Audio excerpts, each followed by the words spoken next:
Bismillahirrahmanirrahim. Assalamualaikum warahmatullahi wabarakatuh.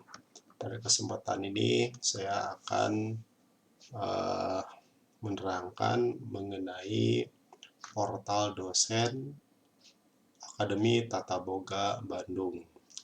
Untuk masuk ke portal dosen tersebut,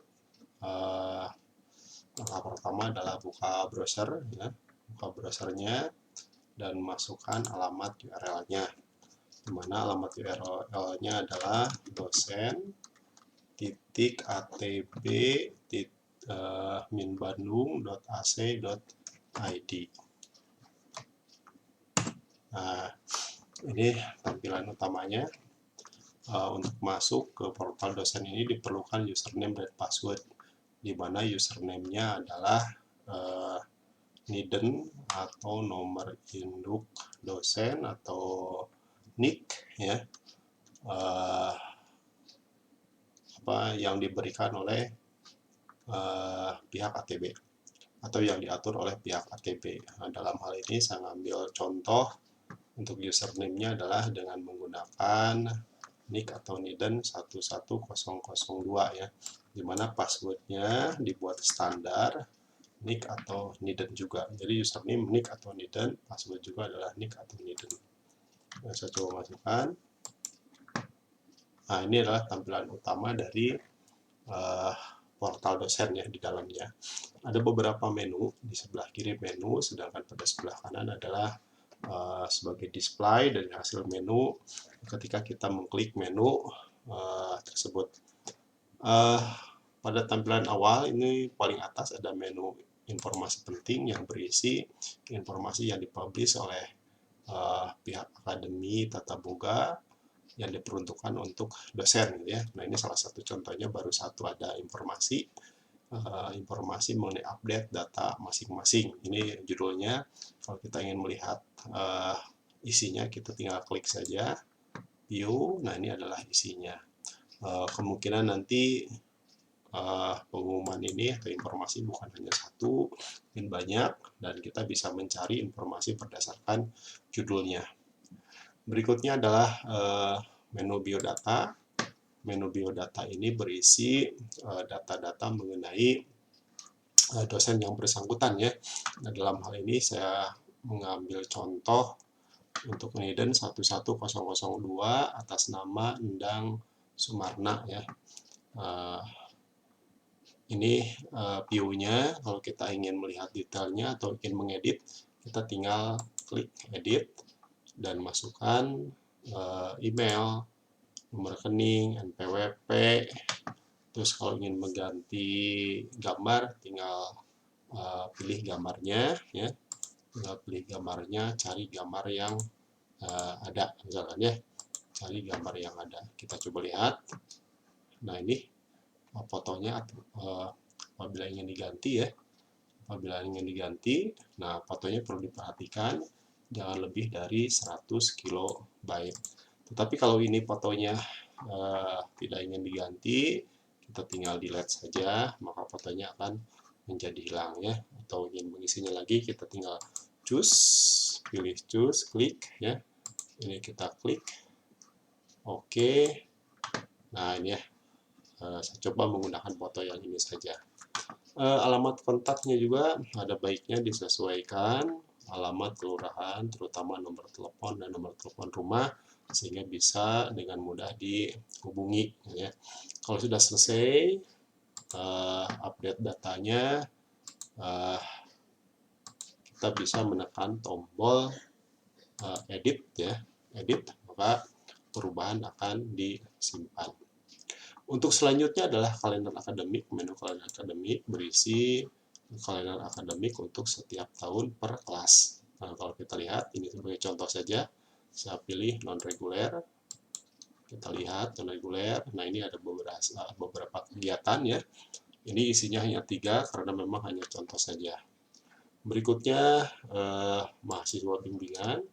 Mahasiswa bimbingan ini adalah jika seandainya dosen yang bersangkutan membimbing tugas akhir mahasiswa, maka daftar mahasiswa tersebut akan ada di menu mahasiswa bimbingan selama mahasiswa bimbingan tersebut belum lulus atau belum mengikuti sidang gitu ya. Nah, kita lihat rinciannya, ini bimbingan ya, atas nama Arvina. Apabila ingin bimbingan, maka proses bimbingan bisa dicatat di menu bimbingan ini. Klik.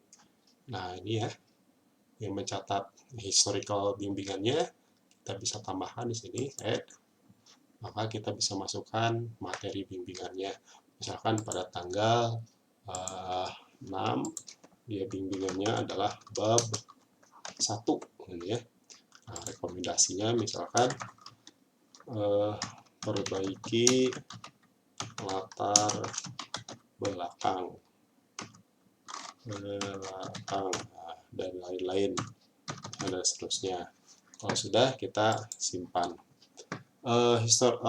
Pencatatan histori bimbingan ini sebenarnya berguna untuk melihat aktivitas bimbingan mahasiswa terhadap dosennya. Untuk berikutnya, wali mahasiswa. Wali mahasiswa itu adalah dosen yang ditunjuk untuk memiliki mahasiswa walinya yang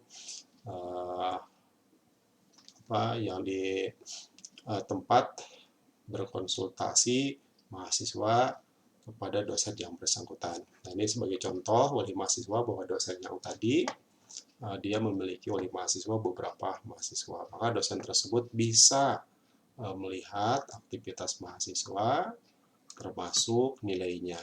Nah, di sini bisa kita lihat IPK-nya berapa. Terus kalau kita ingin lihat detailnya dari IPS-nya misalkan, tinggal klik IPS-nya.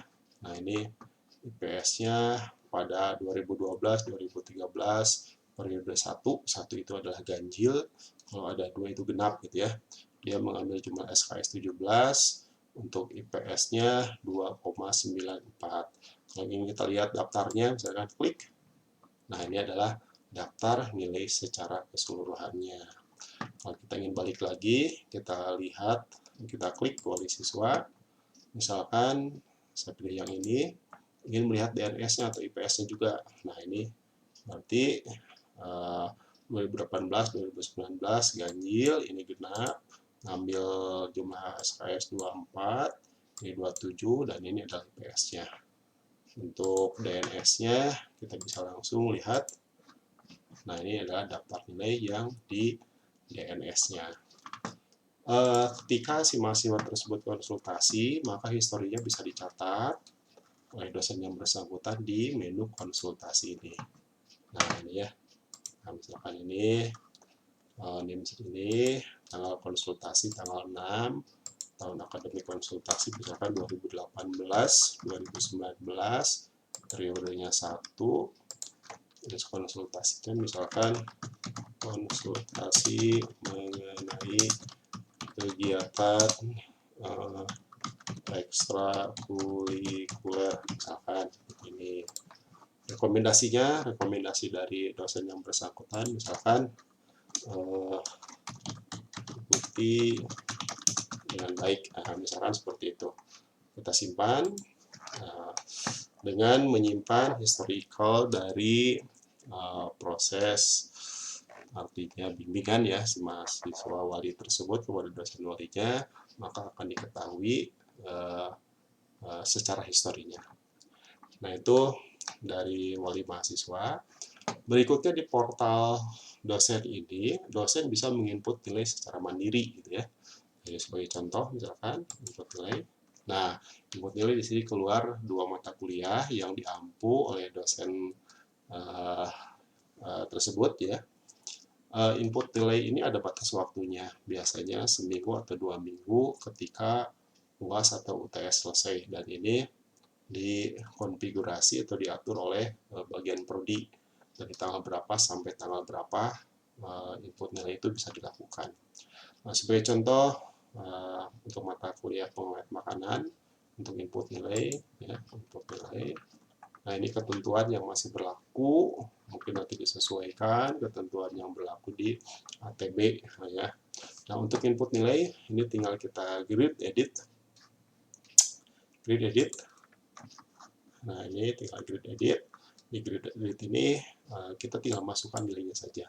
Ini untuk kehadiran sebenarnya tidak perlu diinput karena akan ada keluar otomatis gitu ya, karena kehadiran biasa diinput oleh operator atau menggunakan otomatisasi dengan menggunakan fingerprint dan sebagainya. Nah, contoh misalkan tugas kita masukkan ini, UTS kita masukkan, UAS kita masukkan 90. Nah, di sini nilainya akan otomatis keluar ya. Nah, jadi dosen tidak usah menghitung jumlah dan nilainya karena jumlah dan nilai otomatis dikeluarkan.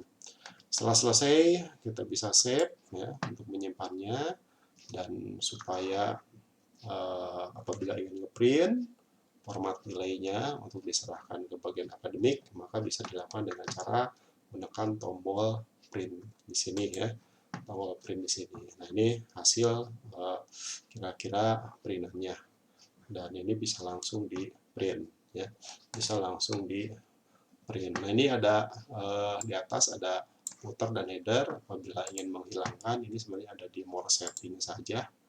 Nanti headernya dihilangkan. Nah, ini ya, header dan footernya dihilangkan. Maka ini akan menjadi hilang atau bersihnya. Kita tinggal melakukan proses print. Setelah nilai, berikutnya ada menu aktivitas dosen. Menu aktivitas dosen ini adalah berkenaan dengan proses belajar mengajar di kelas gitu ya. Nah, misalkan ini untuk mata kuliah pengawetan makanan, ini jadwal bisa kelihatan langsung di sini. Jadi aktivitas dosen juga berfungsi sebagai jadwal perkuliahan.